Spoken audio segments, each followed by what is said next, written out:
অৰুণোদয় 3.0 অৰ্থাৎ অৰুণোদয় আমি প্ৰথম আৰম্ভ কৰিছিলোঁ 19 লাখ হিতাধিকাৰীৰে।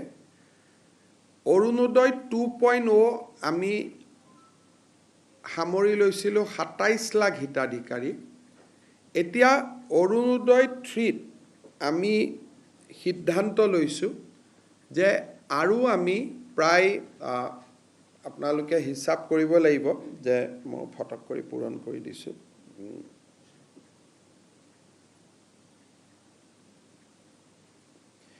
আমি আৰু 20 লাখ হিতাধিকাৰী এই আঁচনিৰ আমি অধীনলৈ আনিব খুজিছোঁ।